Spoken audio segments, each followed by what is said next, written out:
Workplace health and safety laws demand that we all have a duty of care to take reasonable care for our own health and safety and to not adversely affect the health and safety of others. This duty of care is not confined to just the physical aspect, but the psychological health and safety as well. Creating a mentally healthy workplace is a shared responsibility. Everyone from the top down and the bottom up has a role to play. You can help promote good mental health by talking openly and positively about mental health in the workplace. Many believe that mental illness normally develops outside of work. Whether that is the case or not, a great amount of our awake hours are spent at work. An unhealthy work environment can cause significant stress, leading to either the development of a mental illness or exacerbating it.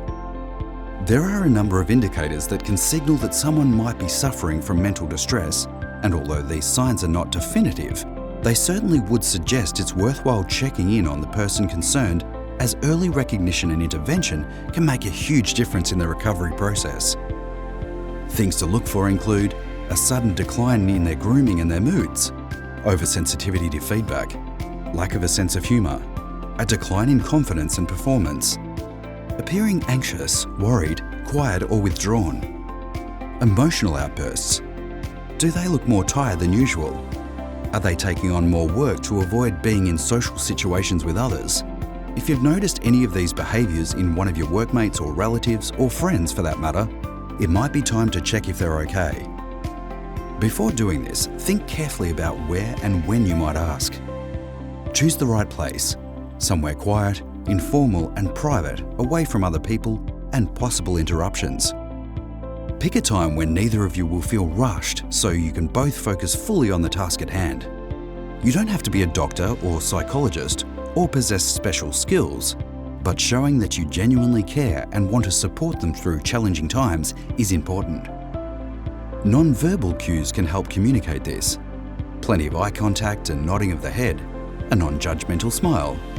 Responding to their comments with an "aha" or "I see" can let them know that you are indeed listening and interested in them and what they're saying. Think of yourself as a facilitator, not a problem solver. Rather than offering advice, you may want to ask, "What do you think you could do about that?" This will help them feel empowered.